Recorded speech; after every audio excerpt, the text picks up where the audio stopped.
Hey, welcome to Mineral Talks Live, the weekly live webinar that brings you in-depth and in-person interviews with the mineral people from around the world. Mineral Talks Live is brought to you by a joint effort among the Mineralogical and Geological Museum at Harvard University, the Society of Mineral Museum Professionals, and BlueCap Productions. Tune in every Wednesday and stay connected to your mineral world. Now, broadcasting live from beautiful Honolulu, Hawaii, the land of aloha, ukuleles, and shakas, this is Mineral Talks Live.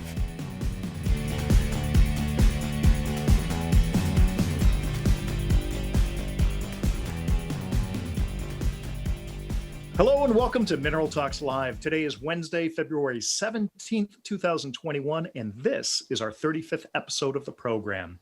For all of you who have tuned in week after week, we thank you for your support. For those new to the show, we welcome you and hope to see you here on future episodes. Mineral Talks Live is the weekly mineral talk show broadcasting you live every Wednesday. I'm Brian Swoboda, the president of BlueCap Productions, and together with my wonderful partners, Dr. Raquel Alonso Perez from the Mineralogical and Geological Museum at Harvard University, and Dr. Eloise Gaillou from the Society of Mineral Museum Professionals, also known as the SMMP. We're thrilled that we could provide this show for you. Our goal in producing this program has always been to bring together all the different facets of our mineral world, from curators and curatrix to collectors, dealers, miners, researchers, artists, and the media that serves us all. We've just passed the 1-year mark since we've all been separated, and this show is one small way to keep us connected to each other. Raquel, Eloise, and I try our best to bring a wide range of guests onto the show, and in doing so, we feel the show reflects the true global nature of our mineral world. We have had guests and viewers from all over the world. Now, I share this information with you so that you understand that as an audience, you too are plugged into this global network, and as such, your participation helps to make the show what it is. So we encourage you to participate and be an active part of the show. Now, there are 2 ways that you can do that. At the bottom of your screen, you'll see a series of buttons. There's one button labeled chat and another labeled Q&A. The chat feature allows you to type messages to everyone watching and participating in the show. So when you first sign on, feel free to fire off a chat message to everyone telling us where in the world you're tuning in from. We love to know where all our friends are.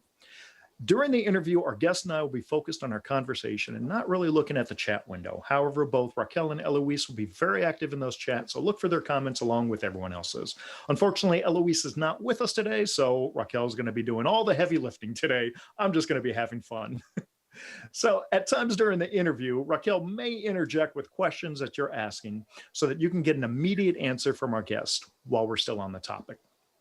Now, the second way to interact is with the Q&A function. This allows you to submit general questions that we'll try to answer at the end of the interview. Finally, at about 40 minutes into the program, you may see a window pop up on the screen asking a bunch of questions for our weekly poll. These are questions we carefully curate for each guest, and it gives you a little peek into the side of our guest that you might not know about. On today's show, we're going to travel out to beautiful Colorado and meet up with the 2021 recipient of the American Mineral Treasures Award. This is the first award ever created by the Mineralogical Record, and it annually recognizes the lifelong achievements of American field collectors who are still alive and how they've contributed to our hobby. There is no way that you have been to a recent mineral show and not seen today's guest, either by himself or with his wife Susan and his children Crystal and Tim. This is a man who believes so strongly in family values, and when you see his family working together, you can't help but agree. He's also one of the stars in the cable program The Prospectors, and we're thrilled to have him on the show today. Ladies and gentlemen, please welcome Mr. Amazonite himself, Joe Dorris. Joe, welcome to the show. Thank you so much, Brian. This is indeed a pleasure and an honor. Well, we're so happy that we could have you on here. 2 weeks ago, we had you on What's Hot in Tucson, the live broadcast edition, and you were broadcasting from Tucson. Where are you today? Well, today I'm in my lab, so to speak, my warehouse in Colorado Springs, and enjoying the balmy 18 degrees compared to what we have had recently. But snow is on its way. But I spend a lot of time down here, and so I feel right at home. Oh, I love it that you can call 18 degrees balmy. Yes, it is compared to what my daughter's getting in Dallas, Texas, and even what Tim's getting across town. Oh my God, crazy. I'm glad to hear that she got a little bit of power and she was able to cook a little food and Oh, charge everything up. So fingers are crossed that all of our friends in Texas are able to weather the weather, so to speak. thank God. Absolutely. Yep. This is where Yeah. the Weather Channel should be. They That's right. should That's be right. filming. Of course, I'm not out there digging in this kind of weather either. God. Well, I wouldn't put it past you if you did.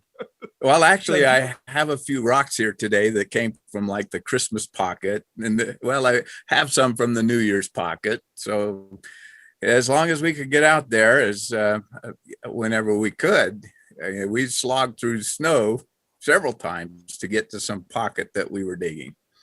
oh man, you guys are so dedicated and it shows. Now, Joe, one of the things I enjoy doing on the show is turning back the clock with our guests. So with that in mind, you grew up in Idaho, the gem state. So it's not surprising that you got into minerals, but tell us what first got you involved in mineral collecting. I mean, was there a specific first mineral that you remember? There is a first mineral I remember. It was only because I was attracted to something that was shiny on the newly graded playground in the first grade. I see this, and of course, I'm thinking, it's nothing but a piece of aluminum foil or something like that. It's not like the diamonds in Snow White and the Seven Dwarfs, because that was my hero movie when I was younger. So I walk across the playground, and sure enough, it turned into a specimen, a rock. And I know today that it was mica with probably feldspar, so it was a piece of pegmatite from the Idaho batholith. I don't have that piece anymore, but it in many ways did inspire me to collect mineral specimens. And then later on, I started working as a 10-year-old. I was picking strawberries and raspberries for an 83-year-old rock hound by the name of Ray Bessaker. He had a rock Wow. shop those days in Arizona and was a silversmith. And so he retired to Idaho, and he grew berries because of the climate there. Well, he had a small curio cabinet in the basement, and we'd spend our lunches down there, and I'd go through every specimen in that cabinet, asking him questions about them. And lo and behold, I found 2 or 3 of them actually came from nearby areas there near McCall. So I'd get on my old balloon tired bicycle and head out to some of these places. And I soon found some garnets and some sapphires and other Idaho treasures. And that really is what began my career as a mineral collector, and more in gems to start with, but then more into the crystallized minerals, particularly when I got here to Colorado back in, well, I was first here in 70, but I returned and was stationed here in 1982. Ah, So okay. I was going to ask how you ended up in Colorado because Colorado actually used to be called, well, Idaho used to actually be called Colorado Territory. So it was kind of interesting that you went from Idaho to Colorado. Idaho Territory was all part of Washington Territory, and part of first initially the Oregon Territory. So it swapped back and forth, but get into the history a little bit. The first name applied to what's now Colorado was Jefferson Territory. They were looking for a name for the territory that had all of the mines in back in 1859. So they were tossing around ideas for names, and one of the ideas was Idaho. And Idaho, as it turns out, was a fictitious name made up. They claimed it was a Shoshone word, but it was actually fiction. So that is why in Colorado today, you have places like Idaho Springs, because they thought they'd get the jump on the new territory and they'd name their city after Idaho, which they thought was going to be Idaho. And then It's later like on, they buying, liked the name so much that Idaho Territory was created in 1863 and eventually became the state known as Idaho. I love it. It's like buying URLs on the website because you anticipate something's going to happen. Now, Joe, I've known you for quite a while, starting back in 2010 when you were kind enough to host an episode of New Crystal Hunters, and we brought up a few young ladies to the Smoky Hawk claim. A And great in experience. oh, that was wonderful. And, I still love that program. And Uh, I think it's on the BlueCap YouTube page, so we'll post a link. But in thinking up questions for the show, I realized that I don't even know the story of how you got involved with the Smoky Hawk, not the Smokey Hawk, nor why you named it the Smoky Hawk. Can you share the story with us? Well, the short name came about because the main location was near what we call Old Man Rock. And we had a couple of red tails up there that are nesting, and they've been there for as long as we've been mining. So I was looking for a name, that basically incorporated smoky quartz or blue amazonite or something like that with the birds that were in the area. But the story of the Smoky Hawk goes way back because we had been prospecting, me and the boys and Crystal, in that area since the early 80s. Well, they came along 84, 86, but even when they were tiny youngsters, I had them out there. But I was always looking for a place that I could file a mining claim on it and be able to get out heavy equipment, frankly, so that we could get below the old digs and have a chance at finding some new treasures, you might say. Most of the area back there, it's been mined since the late 1870s, and many of the easy locations have been heavily dug. So I'd been prospecting north of there. I met the gentleman, Jack Buckner, and he sort of took me under his wing a little bit, and he had a number of mining claims. A long story short, he was to the north of the Smoky Hawk. I was working on the south side of that ridge with Scott and Tim, looking for some prospects of any evidence of any mineralization. And we finally found a couple of old prospects. There were no diggings, nothing. You couldn't see anything back there. And I picked up a couple pieces of rock, and you couldn't tell if it was smoky quartz or if it was feldspar or what it was, because it was so heavily encrusted with iron oxides. Sure. So he took a hammer and hit a piece, and it was bright blue green. I said, man, I'm looking at Scott and looking at Tim and saying, well, the only way we're ever going to be able to know if there's anything worth digging here, because this is really decomposed, very soft dirt. You don't have any outcrops showing. You're really not going to be able to find crystals that way, except some loose floaters. So I said, we're going to have to get this staked, and then eventually put some equipment out here.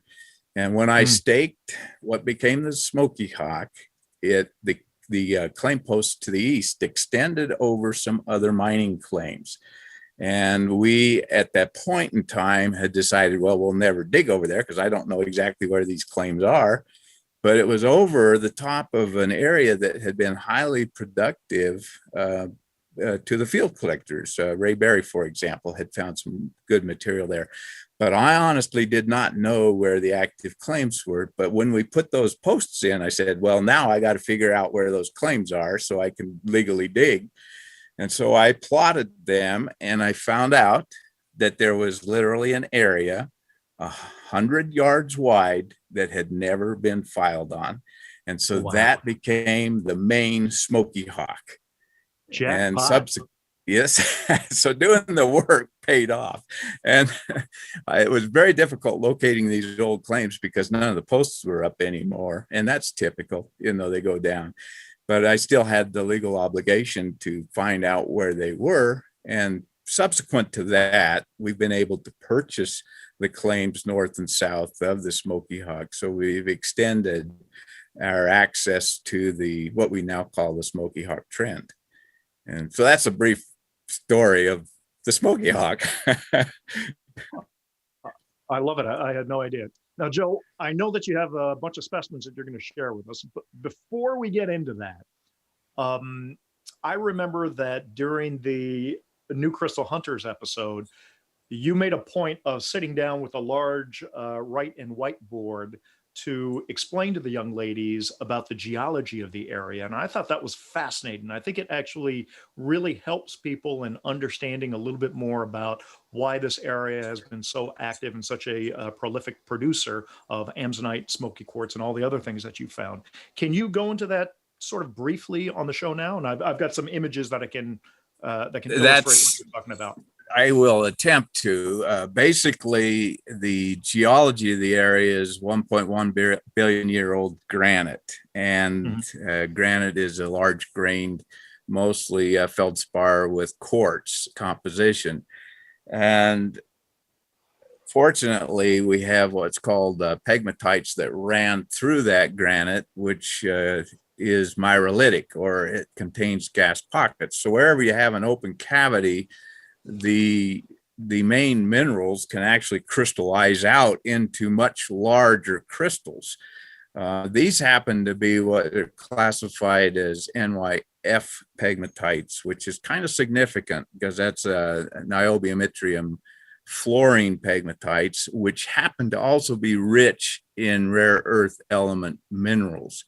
Now, these you can contrast with the LCTs, which are the pegmatites found in Maine and California. They produce the elbaite tourmalines, but ours produce predominantly feldspars and quartz, which is typical because those are your primary minerals, but also beryllium associated minerals and sometimes topaz. And you can get that assemblage along with rare earth element minerals. Unfortunately, the rare earth element minerals tend to be very small, but there are a few sometimes that we can get.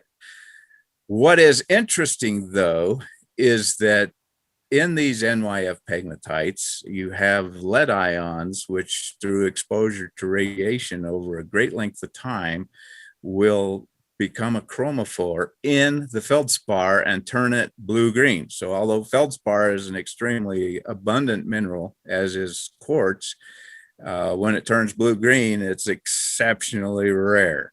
So that is really what we're looking for, is the amazonites. And we're blessed because we have the pegmatites with the cavities in them that host the amazonite and the smoky quartz.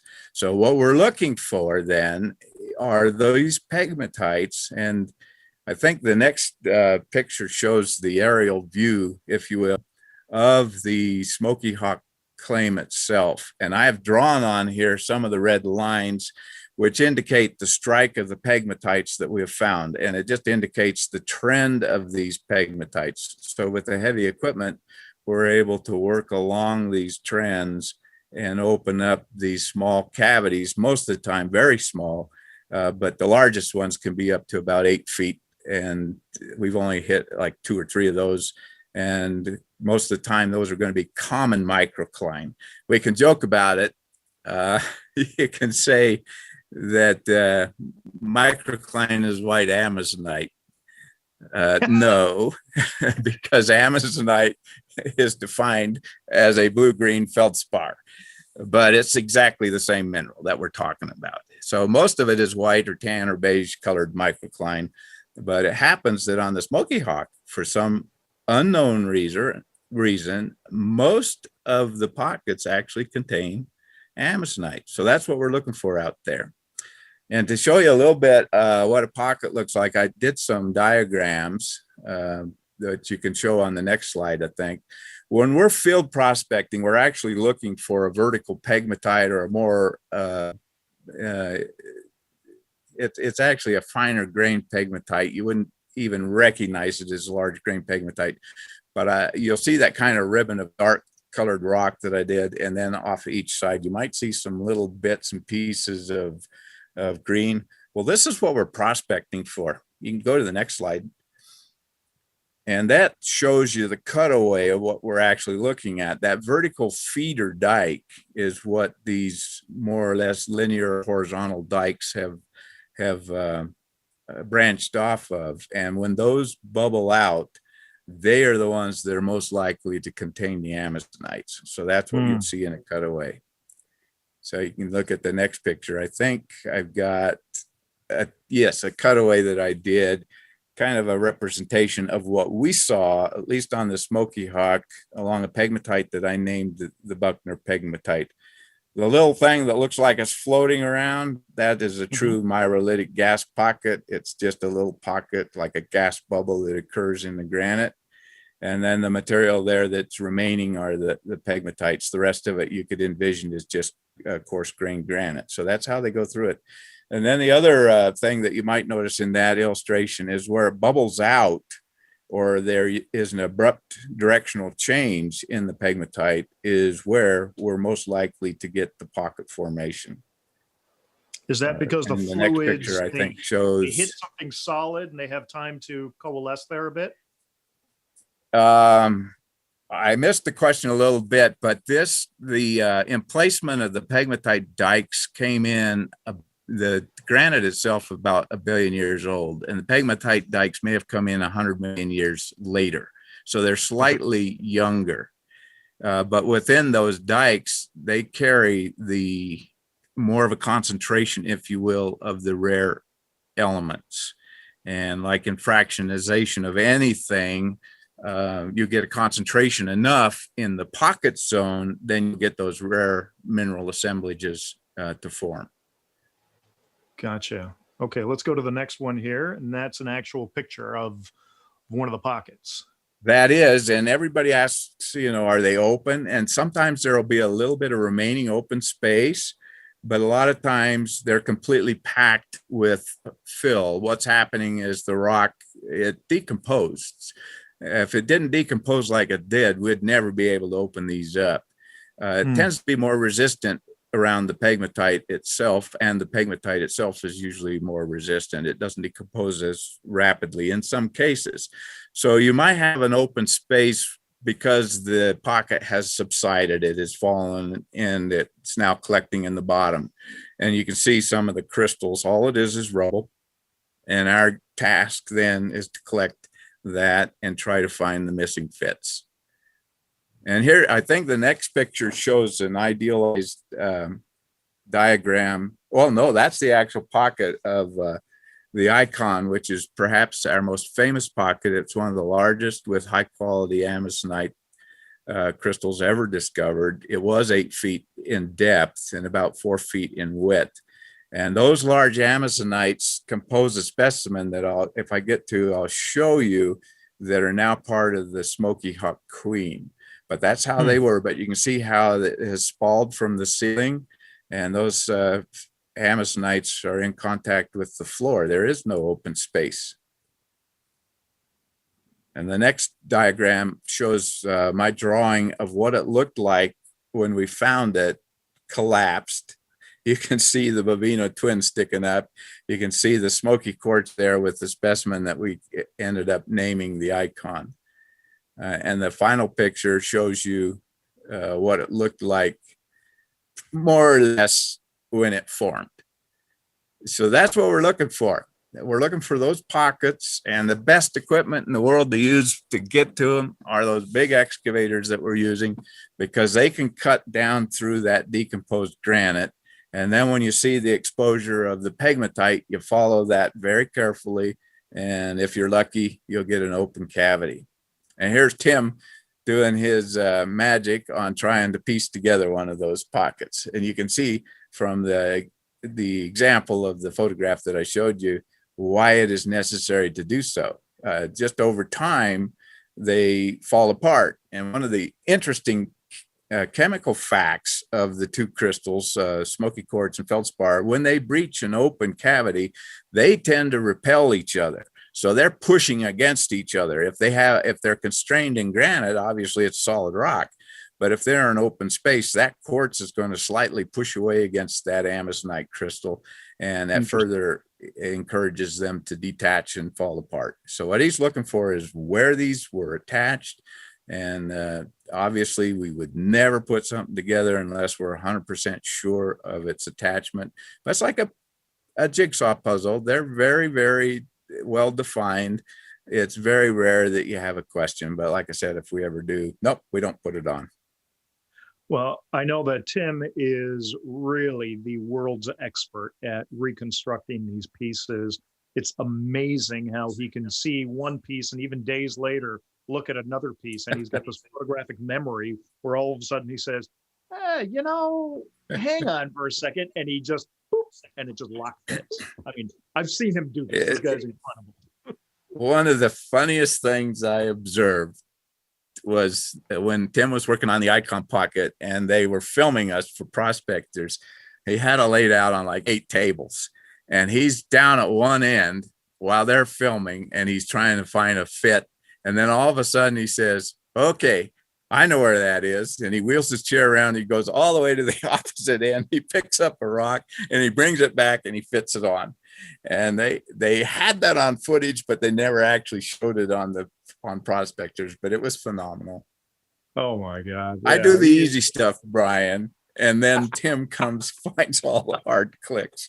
But he's also such an expert at knowing how to clean those and just make them so beautiful. Because let's go back to the shot here. That's what they look like when they come out of the ground, but it's certainly not what they look like when you have them on display at the various shows. No, and the trick is to get all of those oxides off of them. We could go into what's actually happening in the chemistry of the formation, but they're covered with iron and manganese and silicates, and they're extremely difficult to remove. In many cases, they can't be. And so the pocket, great looking crystals, they'll never be beautiful blue-green amazonites with those jet black smokies. It just won't happen. Jerry, I have a question. Sorry, I missed it to my camera. Between those green ones that we see and the blue ones, are those different pockets, or what's the variation between the greens and the blues, if you know? That's a great question. And if you can see them up close, you will see some are much more distinctly green than they are blue. So they come in varying shades. And I've never been able to find anybody to satisfactorily answer that question. They will say it's more of a higher lead concentration, but that doesn't always hold true. The lead concentration can be so great that it loses its color, or it can be so young that it doesn't have the color. So there's some variations that go on that aren't fully understood, but it is true that some crystals will actually have a blue core with a green outer surface, if you will. And and that's one of the ways we can tell. A lot of times people will bring us a specimen and say, where did this come from? Some pockets, many pockets, are so distinctive that we can say it came from this pocket and we found it, or we didn't find it, and so on and so forth. Thank you. Just by the color and the characteristics of the amazonite itself. That might have to be a project that we get George Rossman on to solve for us. The only thing we found that's different is a higher rubidium content, but that is not a chromophore, so it can't account for the difference in color.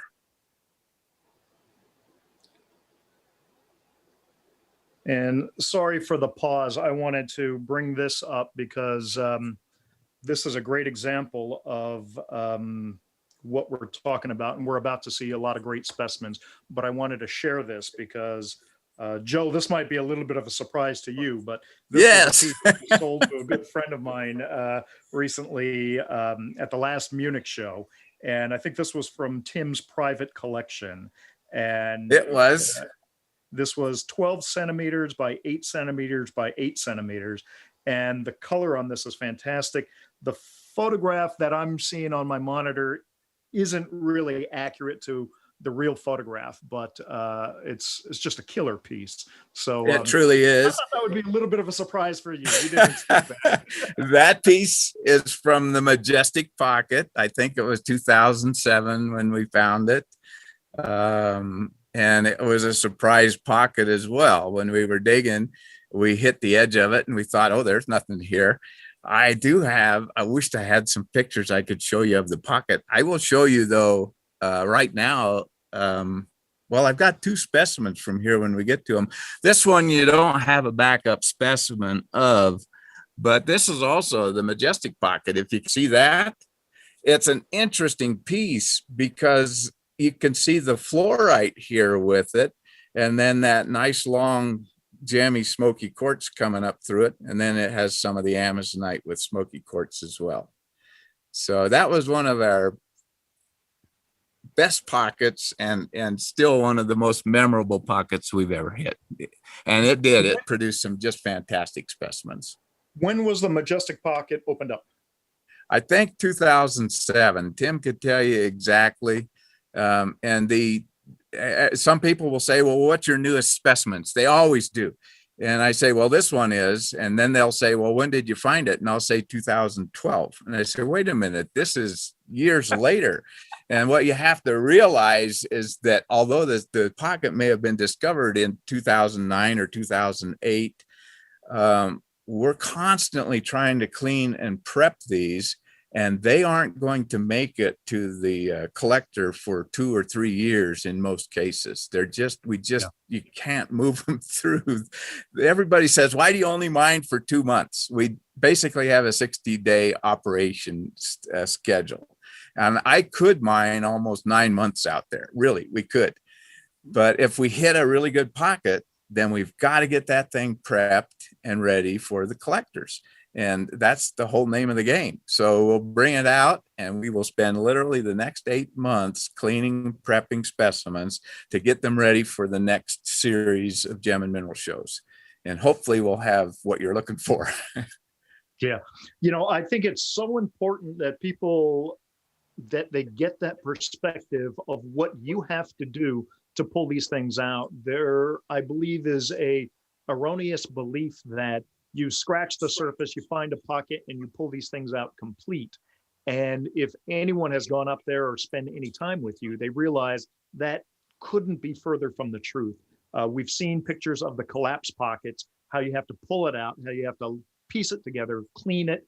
And as you said, it is a laborious multi-year process to bring any piece out. And really, my hat goes off to you guys for your persistence and your professionalism in bringing all these great pieces to market. Well, thank you, thank you very much, Brian. That's been one of our goals and our objectives of the business. You look at it from very many standpoints. Certainly it's fun. But I look at it also as a little bit of a responsibility.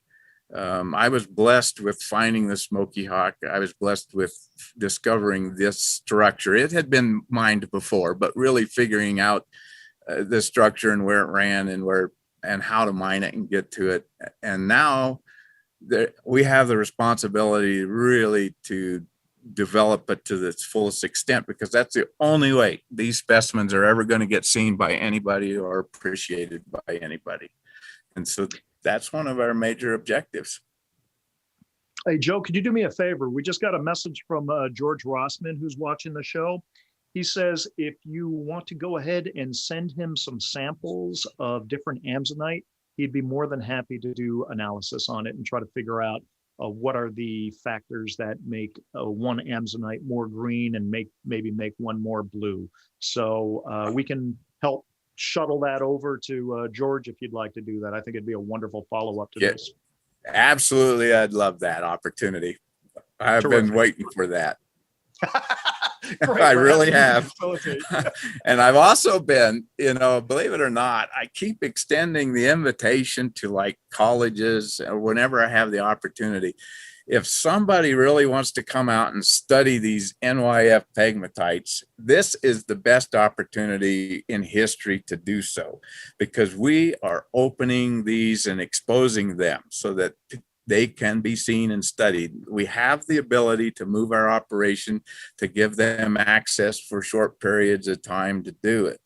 But when we're done, when that place is reclaimed, it's gone. And you're never going to see the structures like they are being exposed. And I have my ideas. Yeah. But those are ideas. And, I'm sitting there, come on, prove me wrong. I'm not, prove me right.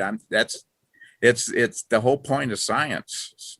We need the scientists out there. And so don't be surprised if you start getting a whole bunch of requests. And this is part of the thing that I think made you such a worthy recipient of the American Mineral Treasures. You're not into it just to get specimens. You want to advance the knowledge. You want to educate people. And I think that's such a wonderful part of who you are. So kudos, man. Hey, Joe, we're about a Thank little you. bit past halfway through the show. So let's get to some of the specimens. I know people are dying to see them. So at this point, I've got photographs that's going to match some of the pieces that you have live. So I'm going to kind of let you run the show for a while and show us some of the killer pieces and tell us the stories behind them, please. So I'm going to run the show. That's dangerous, Brian.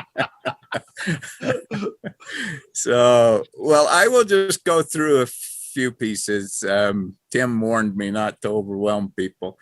The best pieces that we have mined are, in fact, in private collections, and some certainly are in museums. And we have tried to retain one or two pieces from each of the major pockets, or specimens that mean something to us, that are special. And also one aspect of that is, you know, at some future point, you know, if we need to sell something to survive, I hate to say it, at least we might have an opportunity to do that. But overall, these are ones that just have some special meaning to us. They all have a story. Tim could do a better job telling the stories than I can, but I would love to share a few with you. And if I can get them where you can see them, this is the Genthelite, and we first discovered these back in 2006, I think. I forget when we found them, but this happens to be the largest and best crystal really that has been recovered from the Crystal Peak district. Genthelite had been found in the Sentinel Rock area and over on I think it's St. Peter's Dome area, but nothing this large. And what it is it's a zinc rich beryllium aluminum silicate. And it's very similar to helvite and to danelite, the helvite being the manganese, and I think the danelite being iron.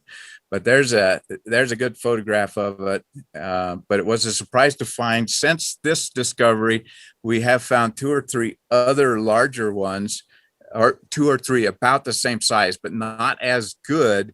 And then we've had maybe a half a dozen to a dozen smaller fragments and pieces. So it is a consistently occurring mineral on the Smokey Hawk trend.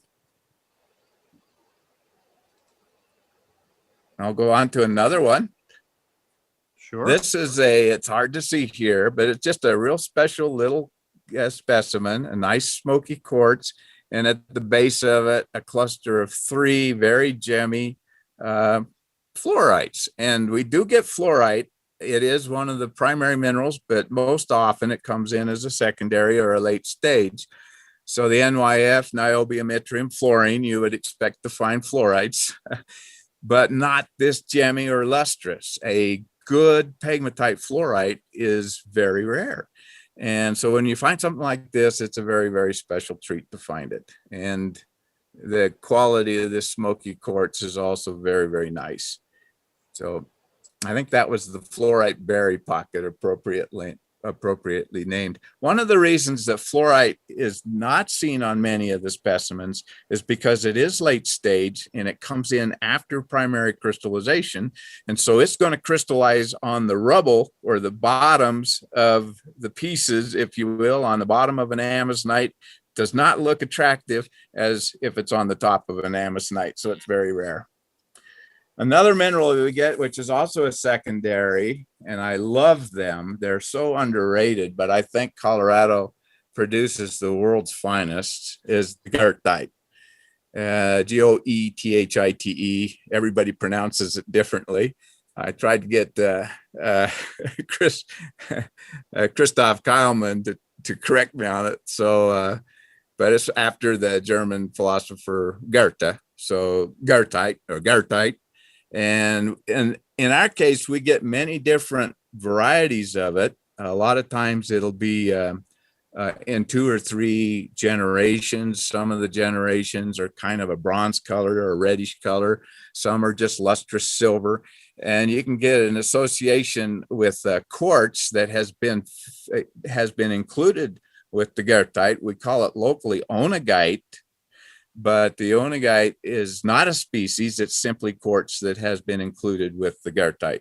So if you hear that term, that's what it's referring to. An onegite can be amethystine or citrine or smoky quartz, and some beautiful specimens. I should have pulled one of those out. And the other association you get a lot of times with the Gertite is hematite. So we can have rosettes of hematite or little columns of hematite in there as well. Move on now to some of the pegmatites, or some of the primary minerals, if you will, which is most frequently the amazonite and the smoky quartz. And here's one from the pocket that we dubbed the Smithsonian pocket. And if you remember the Colorado's collector's issue a few years ago, you will see on the cover an amazonite with smoky quartz, dubbed the Smithsonian pocket. That was because Mike Weiss was out there, and we let him pull out a specimen, and that happened to be the one that he pulled out. But this is the other one, another one that we retained, just a beautiful smoky quartz with a very, very nice cluster of amazonites. A little bit of white capping on them, not real strong. And if you hold these up, it doesn't show real well here, but if you, another one of our photos, you'll see it. These are very nice, sort of a root beer color smoky quartz. They're not really, really black. Am I going too fast, Brian? No, I think you're going just fine there. All right. Here's another of our favorites. We hit this pocket. You'll see another famous one of these in a private collection, but we called this the halo pocket. And here is an example of the onegites, if you will. This is quartz making a halo around the tip of this smoky quartz. And this halo is amethystine onegite. I can't see the color. These appear more like a chocolatey brown. And then you have the cluster of Gertite on top. So a little bubble of Gertite up there on the top. And then you've got a bunch of amazonites, a little Clevelandite, which is the albite feldspar, and a few choice smoky quartz as well. So this is a fantastic group. We just love these. And with all the places that Gertite could attach, you know, it picked the tallest smoky and did it just perfectly. Sometimes Mother Nature can do wonders. We didn't talk much about this occurrence, but I do need to show one specimen from our Topaz Claim. It's a little bit different chemistry. It's about 6 to 7 miles northwest, slightly west of the Smokey Hawk. But this is the specimen as we found it, the day we found it. And this is one of our really nice, large blue topaz crystals from Topaz Mountain Gem Mine. We purchased the claims from Walt Rubeck, who had them for a number of years. And we still operate here. Most of the material is rounded. It's alluvial, but it's also colluvial. So you can get a pristine crystal like this because it means it's just released from the pocket and it's just not even tumbled. And so it has really nice sharp faces on it. And you can see in this one a beautiful blue. We do get the blue and sherry colors, the bicolors, like they do in the Ukraine. And most of them, though, are colorless, and they make fantastic gems if they don't have this nice shape on them. I'd never cut something like that. No one would. This is one of the largest specimens that we've recovered. I love that. And Joe, I'm cutting back to the photo not in situ, but this is inside the cab of the excavator here to kind of, this was right after it came out, correct? Yes, that was the day it was discovered. Fantastic. And I think, Crystal, that was the day you were in the hospital with the broken neck. So I know it was it was a sweet moment, but obviously more so because she was recovering than finding this, but it's a memorable day. So absolutely. Yeah. Well, Joe, I'm going to ask Raquel to go ahead and launch the poll as she's done there. but I would ask you to continue doing what you're doing. Okay. I love the first one. You're not allowed to read those questions, Joe. That's not for All you. right, you're gonna have to hide them then. I can't see myself. All right. You can off your computer. You can minimize it if you want to just. There I go. Good. Oh, thank you for telling me that. Okay. This is one of our most prized specimens. The boys and I recovered this from that prospect that I was telling you about on the other side of the hill from the Smokey Hawk, when we had to break the pieces of feldspar to see if there was any color. Well, you tell me whether or not there's color on that specimen. Just incredible. Very nice uniform color. And what is so remarkable about this piece, it's one of the very few in existence that actually shows 5 separate species.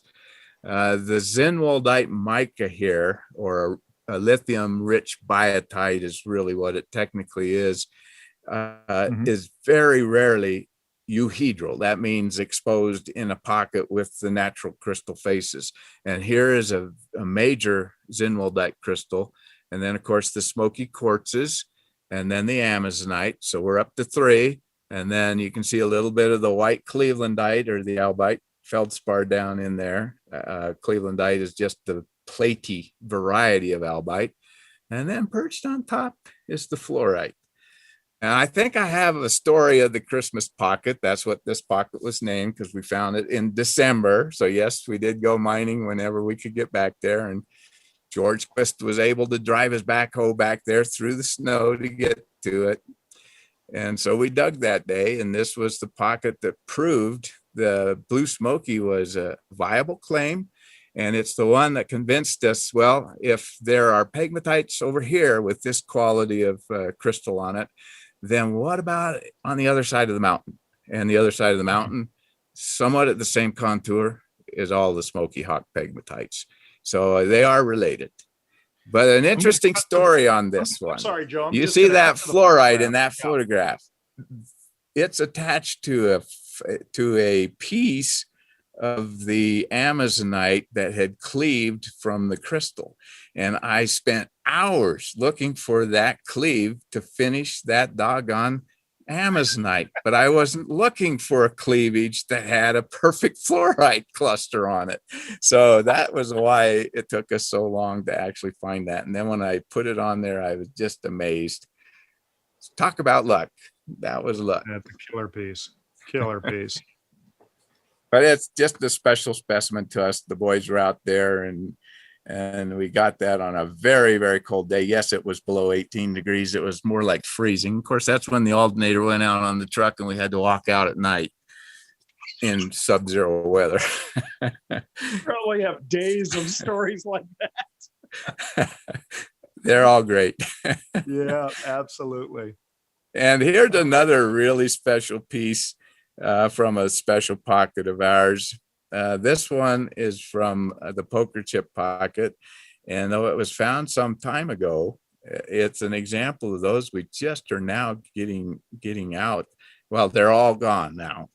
This is, I think, the last one that we have. But look at the depth, or if you will, the thickness of those white caps. And it used to be that they thought that the actual white cap was albite, which makes sense, the sodium-rich feldspar, which is white. But it's not. It's microcline. It just doesn't have, and John Attard did some more research on this for me just recently to confirm that, although we had also had it done earlier. I think it was by Arizona State University. But every one of these that we have tested has been microcline. It just doesn't have the lead chromophore, and it's the lead 3 that gives it that color. How does that lead 3 happen? It's from the ionizing radiation from the potassium 40, which is decomposing or going to argon, and it kicks off and raises it to a +3 state and causes that blue-green color, that and the hydroxyl that has to be there, and a few other crazy factors. But you might also be able to see the incredible deep blue color of these Amazonites. just amazing. And so this pocket, which produced 5 or 6 major pieces, has in my mind and to my knowledge, has got to be the best whitecap pocket recovered from the district. Fantastic. I'm sure George is going to want a sample of one of those if you have them around too. I do.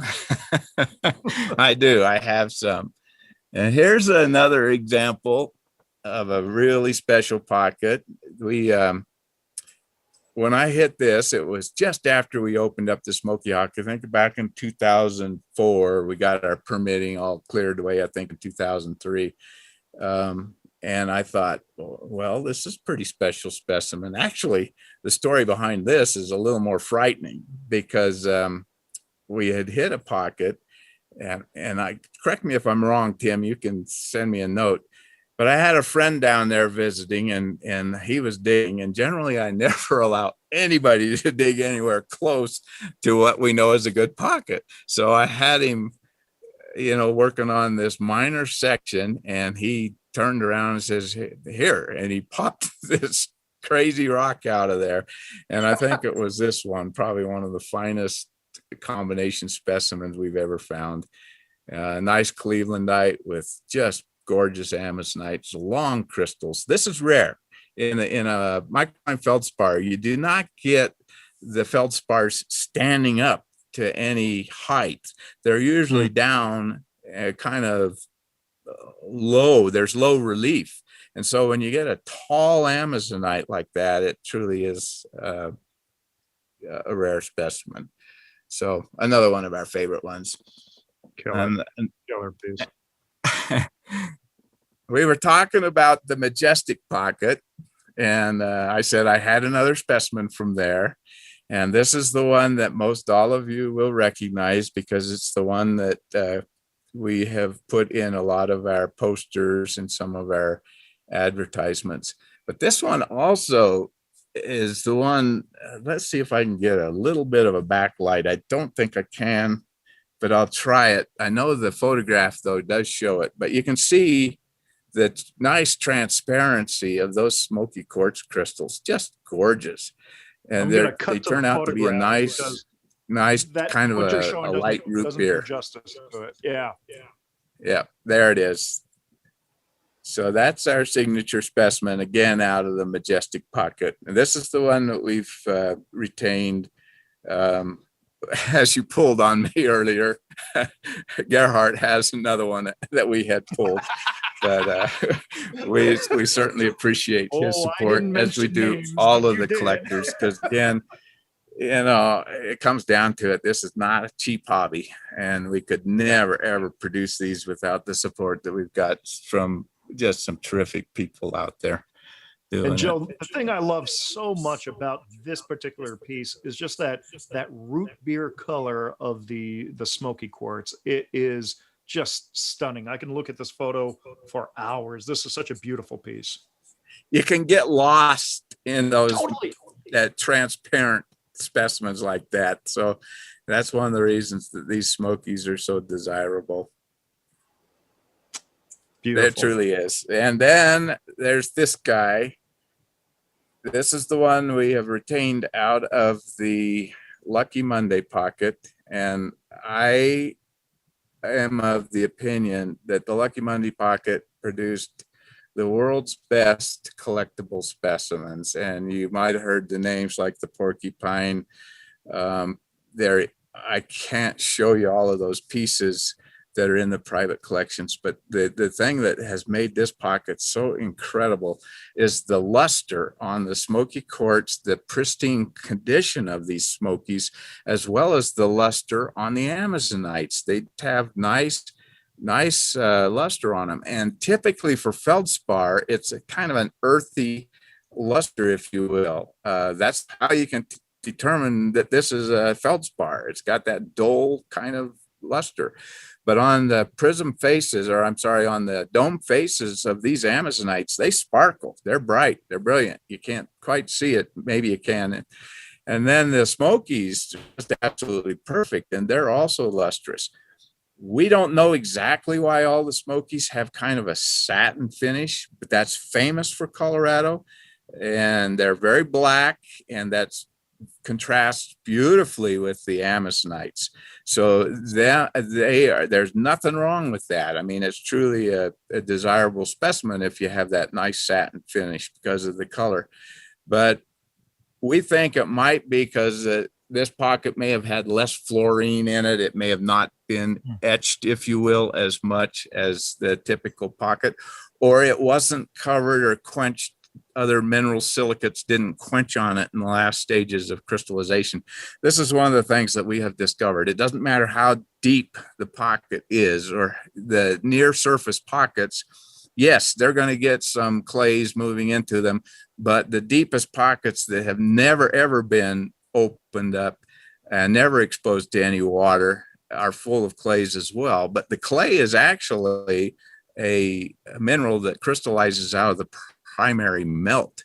And unfortunately, it reaches that stage or condition where it quenches like a glass. And when that coats these smoky quartz crystals and those feldspars, it destroys most of the pockets because you cannot get that off. A silicate is very difficult to remove from another silicate. So that is also why I think the bulk of the crystals have that sort of satin finish. So those Joe, are the. we are coming towards the end of the hour, but I don't think anyone is going to complain that we're going to go long, and that's typical for us because you've got some killer pieces, some more killer pieces that you're going to share with us. But at this point, I think you have to pick up your computer a little bit. Pick it up. Here is this one. You don't have a picture of, Raquel, so don't try to show it. But this is another one I just need to show because it's such a large plate, and these Smokies are so incredible. They're just, every one of those is nicely terminated. There's no damage to any of them. These are actually cryptomeline clusters. You can't see them very well. They're not that pretty, but people say black uglies. I like them. They add some interest to the specimen. So that is another one I wanted to show you. I could have found a bunch more, but I better not, because I do want to show you, and I'll have to pick up my computer for this, so I won't get as good a video. But the next piece I'm going to show you is out of Chuck's pocket. Again, it was named for Chuck Borland. He used to come down from Montana until he passed away. But this summer, I think it was the last summer, they were filming Prospectors. No, it was the second to the last. We hit this pocket, and Chuck was so sick. After we had completed excavating it, I just had to get him back to Montana, and he did not live much longer than that. But at least he got to see this pocket. And so this piece came out of Chuck's pocket. It is the tallest intact, undamaged smoky quartz crystal that's ever been recovered to my knowledge. And it's not that tall. It's 10.5 inches. But it comes out of a bed of just incredibly brilliant blue-green, large amazonite crystals. Just a stunning specimen. And if you watch Prospectors, you'll see Tim finding the fit to that amazonite group. But here it is. So, yes, my real nice lab here. Oops, there we go. There's a working sort of. You can see that, right? Yes. Tell me you can see it. Yeah, I can't see it and hold the computer. Well, somebody can invest in the camera for me. But that is, you can see the color on that, and you can see the height of that smoky quartz crystal. What a terrific this shot is important specimen because that of the is. scale of it. I'm going to cut to the photo of it so people can There it really is. admire Yeah. the beauty of it. But now they understand the scale, and I didn't know the scale of it until we started running through this before today's show. And when you showed me how large it actually is, my jaw dropped. That was incredible. The fact that it wasn't damaged, when I pulled that out, that smoky quartz, I'm sitting there talking to Tim, man, if we can find an amazonite to go with this, we just have a stunning, spectacular specimen, because the amazonite we knew was an exceptional blue-green. It was some of the best color we've ever found. And then he found the fit, and we got Crystal and me and Tim, we were just celebrating, jumping up and down that we had found that thing. And it really was special. And of course, this one, and you have to look at this next piece. I think I've got it in, yep, there you go. That one, which is just truly unbelievable. The story behind it, just to me, was one of the most special things that has ever occurred for us. We were being filmed for the prospectors at the time that this icon pocket was found, but that is the tallest, I think, most perfect, deepest colored Bovino twin ever found. And I have to talk about that specimen just a little bit, because the story of the icon, although it's sort of told on the prospectors, it's just a superb story. When they came to film, they had no idea what we were doing or what they were looking at. And so it was part of a teaching experience for us. And we had a lot of fun with them. We truly did. But I'm showing them these crystals and they're saying, oh yeah, sure. As if this happens every day. And it took us, I'm telling them, you have to film this. If this doesn't turn into a program, so be it. But this is a historic find. This is a historic specimen. You have to see this. And as the program continued, they began to realize how significant this is. But it's got to be one of the very top mineral specimens in the world, in existence. The Bovino twin is 9.5 inches tall. I think that's what, 24 centimeters or something like that, if I did the math right on it. So, and that Tim, when we found it, Tim and I were looking at it in the pocket. We knew it was a Bovino. We did not get excited one bit, because our history has been, when you find a Bovino, the backside is gone. It's a total, just a bunch of pieces. It'll never go back on the matrix. You'll never find the matrix. And I thought there was no matrix for this specimen. I was pulling pieces out and I said, there's nothing here, Tim. And Tim said, essentially, get out of the way. And he took, Get out of the way, old man. he took hours to pull all of the pieces out of there, just every little tiny scrap to,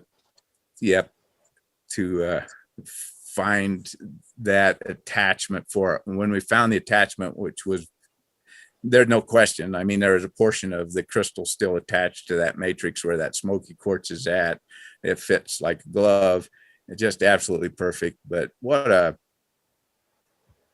mean, I can't say enough for his abilities. And this And photo that's is right after you brought it to Tucson.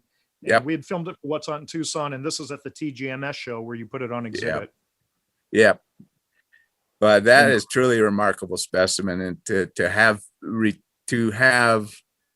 brought it forth. I know it's hard to describe, but to have been able to succeed in getting the matrix for that specimen and bringing to the public truly this world-class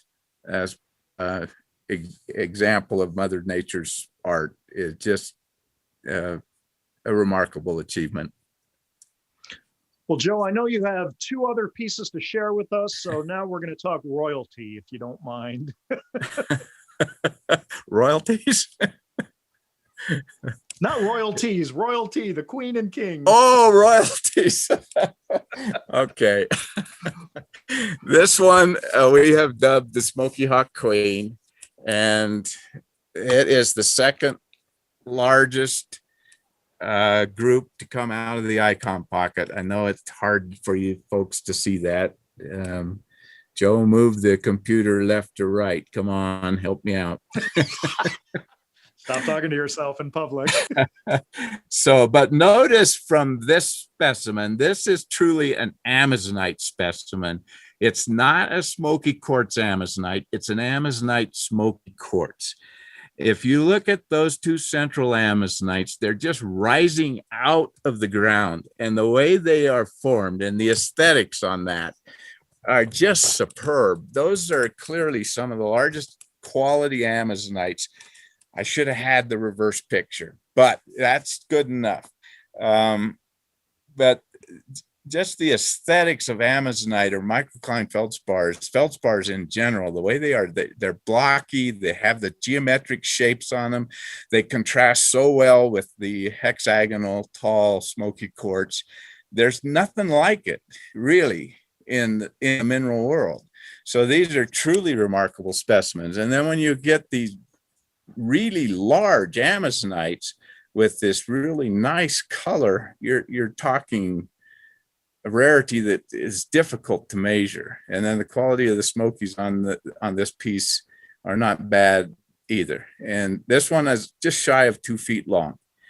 Wow. The Smokey Hawk King, which we'll show you a picture of just to refresh your mind, was a little bit bigger, but both of them really should be in museums. Now, the Smokey Hawk King it's not on display yet, but it is in the Denver Museum of Nature and Science. So you need to write to them and tell them, get it on display. Many of you contributed to its acquisition. So it's only right, really, that you get to enjoy it. And I know they're trying to remodel and do a lot of things, but to me, whether I found it or not, this is the most remarkable large Amazonite and smoky quartz specimen ever found in existence, and one of the most aesthetic pieces on Earth. So, we're blessed to have been able to find it. I'm blessed to have had the Tim's skill to put this one back together. I will point out, though, on the far right end, there's a big chunk, or was a big chunk, of Amazonite missing. And believe it or not, a blind hog can find an acorn once in a while. And Dad was down looking at the icon as it was being put together, and he said, "Here, Tim." And he found this missing chunk, and it fit, and it had half of the side of a crystal on it. So it filled in what we were going to have to restore. And so I was elated. And then I misplaced that piece. And I spent days looking for it. I knew I didn't throw it away. And we went to Tucson with that piece missing. We were going to put it on display with some putty in this hole and hope nobody really noticed that this piece of Amazonite was gone. So I went out, I went through the buckets of scrap. I just went through everything. I said, "Joe, you didn't throw it away. There's no way." And then I found it. I got it cleaned, and then I misplaced it again. And I finally figured out where it was, and I had Susan ship it to us. So it got down to Tucson, and we set it in there so that it could be on display. And here it is on display at the TGMS show. Yes. Yeah. Actually, I think this is at Denver. We should. Oh, is this at Denver? Yeah, this is the Denver show because it doesn't have the Bovino in it. And when we got to Tucson, we had the Bovino. Ah, okay. So I think that's right anyway. So anyway, that's a little bit of the story of some of our minerals and what we do. And I've loved every bit of it. And I hope to keep doing it. There's more and more challenges. Be honest, it's not easy to get all the permitting and everything and to meet all of the requirements to get out there every year in and out. And the costs, of course, just keep going up. So again, if I can just personally thank all of the collectors that have supported us and made it possible. And they've also helped us by getting some of these specimens into the museums. And to us, that's just really, really important so that everybody can enjoy them, because we've said it many times, but none of these have any value. The value that we get from it is what we place on them and how we can share them with people. And so, it's just, if you can't do that, then what good is it to ever bring them out of the ground? 100%. I couldn't agree with you more. Joe, we are about to go into our 5 quickfire questions segment, and then we're going to do a Q&A. And for those of you watching, we've got a little bit of a giveaway a little bit later in the show. We are 10 minutes or 11 minutes past the hour, so we are a little bit over. But if you can hang out with us, if you have the time to answer some of our viewer questions towards the end of this, I'm sure everyone would appreciate that. You betcha. Okay, great. Joe, are you ready? This is the 5 quick-fire questions. I'm going to ask you 5 questions. Each question has 2 answers. You have to choose which one resonates with you the strongest. All of your answers are correct. We have fielded these questions to all the viewers, and they are trying to guess what you will come up with, okay? So let's see how well our viewers know Joe Dorris. Are you ready? Yes? I was until you brought this up. Oh, I forgot to tell you about this. Sorry, Joe. Yes. Remember, all your answers are correct. So question number 1, sheep eater or vegetable eater? Sheep eater, of course. Question number I'm sorry, go ahead. Question number 2, Grand Canyon or Garden of the Gods? Oh, Garden of the Gods. Question number 3, Air Force or Navy? Air Force, come on, Brian. I can't even say that other word. Oh, I know it. I know it. Question number 4, and this kind of goes back to Idaho, I guess. Tuna or trout? Trout. Trout. Salmo Gardner. Final question. You're doing great. I think you're answering exactly what I thought you would on those 4. I don't know how you're going to answer this next one. Are you a little bit country or a little bit rock and roll? A little bit country. Woo, okay. Fantastic. Raquel, But more so a little bit classical. Dvorak, Beethoven. I thought that might come in there. I wasn't sure, but I just went with the Donnie and Marie line. There you go. For those of you too young to know who Donnie and Marie are, Google it. Raquel, let's see what our viewers have answered. Are you ready? Yes, I'm ready. Okay. Question number 1, sheep eater or vegetable eater? Joe answered sheep eater. What did our viewers say? Sheep eater. Sheep eater. Fantastic. Yep. And for those of you not knowing, sheep eater is a reference to Joe's first book, Sheep Eater, To Cry for a Vision. He's now about to release it's the 5th book in the series, correct, Joe? I think there's a lag. He may not be able to hear me. Okay, question number 2, Grand Canyon or Garden of the Gods? Garden of the Gods. Garden of the Gods, exactly. Joe, you live in the shadow of the Garden of the Gods. Beautiful area. Yes. I don't know if you knew, but Hawaii also has a Garden of the Gods on the island of Lanai. I am not surprised. It's called Keahiakavelo, and I believe it has the nickname Garden of the Gods, and I believe it was actually nicknamed in honor of your Garden of the Gods. Okay. So interesting trivia. Raquel, question number 3, Air Force or Navy? Of course, Joe said Air Force. What did the viewer say? I believe most of our viewers really read the bios when we send the people, and also they know Joe, so 88% Air Force. Fantastic. That's 3 for 3 so far. Question number 4, tuna or trout? Joe chose trout. Wow, 93%. I don't know when they know that. Wow. I was doing that because Idaho provides is like, I think, the world's largest provider of trout, or at least the nation's largest provider of trout. So very interesting. Okay, final question. A little bit country, a little bit rock and roll. Apparently Joe's a little bit country. What did the viewers say? 74%, a little bit of country. So we have all winners. No, that's 5 out of 5. There you go. Fantastic. Okay, we have a giveaway that we're going to reveal at the end of the show, but right now let's turn it over to Raquel for the Q&A. Let's see if the viewers have any questions that Joe can answer right now. Yes, so we have quite a few questions. Let me start some of the early ones.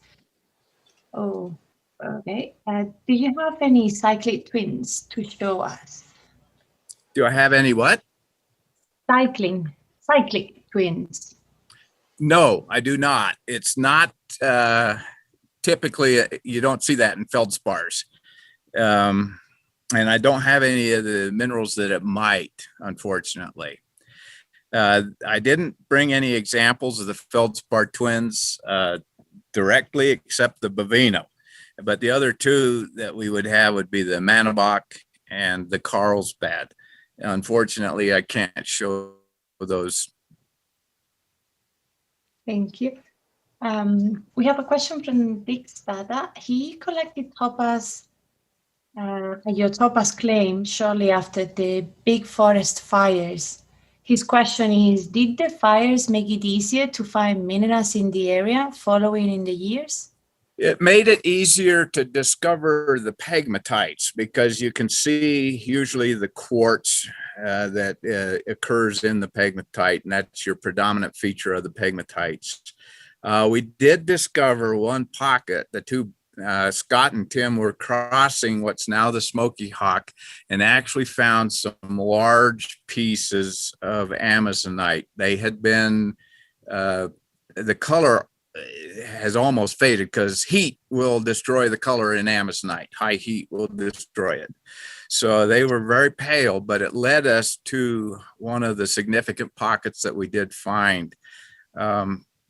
So yes, the fires, but in Colorado, they're not as significant of an asset as they are in many other areas like the Pacific Northwest, where you have very, very heavy undergrowth. But in Colorado, we do not. So it wasn't that significant of an assistance to us.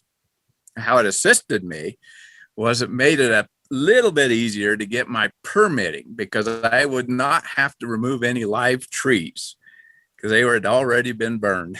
And so we were able to recover the trees, which we also used in reclamation. That's very good, actually. I didn't know that. Very good. From Bob Morgan, with quartz and feldspar repelling, the orientation is specific in the graphic granite. Doesn't seem to have the repelling. I don't know if you understand the question. Was that graphic granite? Yes, and the kind of the repelling effect orientation from both the quartz and the feldspar. Yes, it does tend to have a repelling effect from the chemistry that I understand, and I don't fully understand it, but the graphic granite refers to the zone in a pegmatite that occurs more closely to the open cavity, where it's pronounced the quartz starts to elongate. It's no longer locked in small grains, and the feldspar crystals become larger towards the opening of the cavity until eventually they protrude into the cavity, where you find completely euhedral crystals. But it's also at that point where there's more of a likelihood that those two will repel each other and push each other apart. It's kind of like a film of water, if you will. One's attracted to it and one's opposed to it. And kind of along those questions, is there a relationship between the smoky quartz crystal and the amazonite, which seems to occur almost always together? Yes. The reason being is the quartz, it's normally colorless, but because it's crystallizing within an aluminum-rich environment, it actually picks up aluminum ions. And for the same reason that the amazonite turns blue-green, you have the ionizing radiation that bombards the quartz, and it turns the aluminum ions dark gray. So you pick up the black or the dark smoky quartz, but it has to be over a very long period of time. I think it has to be more than 60 million years. So like in the Swiss Alps, it's very rare to find smoky quartz because they're relatively young. But in Colorado, this is 1 billion years old. So if you've got the aluminum ion present, and the ionizing radiation, which is inherent in the feldspar, you're going to get smoky quartz. Now, the later stage that comes in, it may not have the aluminum, they understand completely, and it may just be too young, but sometimes you'll get ghosts shrouding some of the smokies. You'll actually find some colorless quartz in the pegmatites as well. Thank you. Do you find mica books associated with amazonite in this claim? Douglas. Very rare. Okay. Yes, I'm sorry, I jumped in, but it's very rare. The one example I showed was the zinwaldite. That's a mica, and you see it in that elongated crystal on the Christmas pocket piece. But generally, it occurs in the zone just adjacent to the pocket opening, and it'll be subhedral within the pegmatite itself. You will not see the mica books, but not like you would, for example, in the Afghanistan and Pakistan pegmatites, where you see big, large muscovite books. And that's just the nature of the chemistry, is all it is, from what I understand. Occasionally, yes, you'll get them, but not frequently. Good. Question from Alex Charles. Have you located any cryptomalane specimens associated with the hematite or the goethite? Yes, they will mix with the Gertite. I don't have any per se that I could put my finger on, but I do know some of the Gertite, you'll get cryptomalane on them in drippings. Because they're both kind of a secondary mineral that show up. I haven't seen any on hematite. I just haven't found that many. We used to think the cryptomalane was the selameline, which is a manganese oxide basically, but the cryptomalane is a potassium manganese oxide. So it's a little different chemistry. And we found it for years, but it's almost always so friable, it doesn't hold together as a nice specimen. So recently we did find some. I was going to show one. I should have showed one. Well, can I grab one? Yeah, for sure. That if I can. Go ahead. Yes. What I'm going to do is I'm going to show people the contest that we have while you're doing that, Joe. This is for everybody the pocket online. The first person who can put in the chat the correct answer is going to win a copy of either Sheep Eater, if you've never read this, and this will be signed to you by Joe Dorris. He'll personalize it. If you've read this or any of the series, then you can get the latest book that's still at the press, about to come out. And so what you have to do is you have to go to their website, Pinnacle 5 Minerals website. I know Raquel put it in the chat, the URL there, and it's there on the screen, pinnacle5minerals.com. And you have to find on the website the dates of Pinnacle 5's next mineral show. Put that answer into the chat. And if you are the fifth person, because we're doing Pinnacle 5, if you're the fifth person to answer it correctly, you will win the prize. So Joe's back in his seat, so we're going to cut back to Joe. All right. So this is an example of cryptomalane, and it was positively identified by John Attard for us. But I've been finding it for quite some time, and we just thought it was a manganese oxide or selameline, which also occurs there. But as I was saying, it usually does not hold together like this. These are nice because this is it's almost metallic. You can see kind of a luster on it, and it makes it rather interesting. A little bubbly, kind of grape-like clusters. So another black ugly that I find quite beautiful. But I have not found it directly in association like the question was with the hematite. Of course, it will occur with it, because that's where we would expect to find it in the pocket, is with the hematite and with the Gertite. Thank you for showing. I'm going to announce the winner before this gets a little bit crazy, because everyone is actually no. But as you said, Brian, the fifth person was Ashley. Oh, Ashley Palafox, one of the young mineral collectors. Congratulations, yes. Ashley. Way to go. Ashley, I'm going to ask you to email Joe directly. And Joe, is the best email info@pinnacle5minerals.com? Yes, that's correct. and she Okay. has her choice, you know.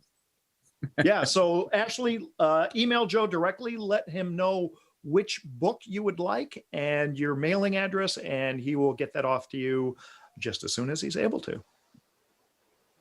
Thank you. Thank you, Joe. Do you have time for 3 more questions? Certainly. Great. So there is one from another one from Dick. He said, "Did you ever collect with George Fisher?" Have I ever collected? With George Fisher. Does it sound familiar, his name? He said he collected back in 1991 with him. With George Quist? George Fisher. Fisher. Oh, George Fisher. I'm sorry. Sorry, Yes, thank you. I knew George. He was one of the first individuals that I met here in Colorado. When I was going to my first rock show, they wanted to know who was playing. And I said, Gems and Minerals, not a hard rock band. But anyway, I knew George, and I never really collected with him. He has claims, or he had claims, kind of northwest of where I operate now. But George, a great guy, great collector. Beautiful. From Kathy Webster, do you consult with museums to help them build mineral pocket displays properly? Do I do what? If you talk with the museum curators to help them build museum pockets for their displays. Okay, I don't think I understand. Would I consign to? Will you work with, you consult with Oh, the yes. curator to Yes. create displays? Okay. I certainly would, given the opportunity. You bet I would. Yeah, I have. We had preliminarily discussed, actually, when we hit the icon pocket, placing that as a reconstructed pocket, and it's very problematic, but it is doable if you can get. I would suggest for a museum a smaller pocket. Now, the Denver Museum has the what's so-called museum pocket, which shows a pocket that was found back in the 70s, and it kind of exposes and shows how it would look in nature. Well, it wouldn't look quite like that. I mean, you would want to clean and prep the specimens, otherwise you just have these, these oxidized quartz crystals, and sometimes you wouldn't even be able to tell what the amazonite was. So, but there are certain things that could be done, and I'd certainly welcome that opportunity. Beautiful. And last one, what is, in your opinion, the world's second best location for amazonite after Colorado?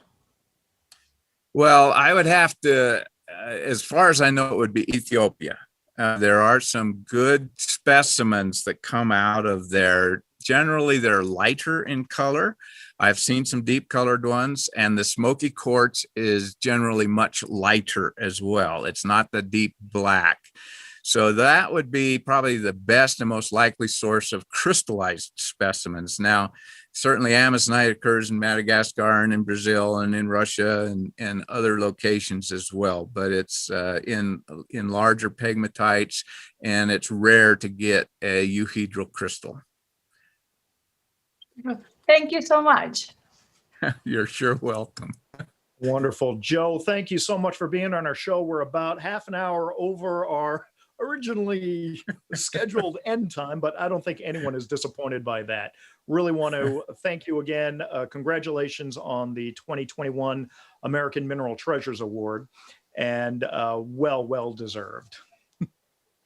Thank you very much, Brian, and thank you for this opportunity, and Raquel for all your hard work in making this happen. I think it's really important to keep bringing minerals out to people, and this is a great way to do it. So my hat's off to you. Hang in there. Thank you, my friend. We enjoy doing this, and so we're going to keep doing this as long as we can. For all the Great. viewers out there, thank you for joining us today. Tune in tomorrow to BlueCap Productions YouTube channel. We are going to post our interview with Jeff Scoville. That was episode 32 that we did back in January 27th. And that was really a fun show. So you'll get to see all kinds of great stuff. That'll go live tomorrow again, BlueCap Productions YouTube channel. Tune in next week, same time, same channel. We're going to have Stuart Walensky coming to us from the Walensky Gallery in Chelsea, New York City. And he's going to show us the latest exhibit that he's putting together there. And I've seen a sneak peek of it, and it's going to be amazing. So come on back, tune in then. For all of us here at Mineral Talks Live, thank you for joining us. Mahalo, have a fantastic week, and we'll see you soon. Take care.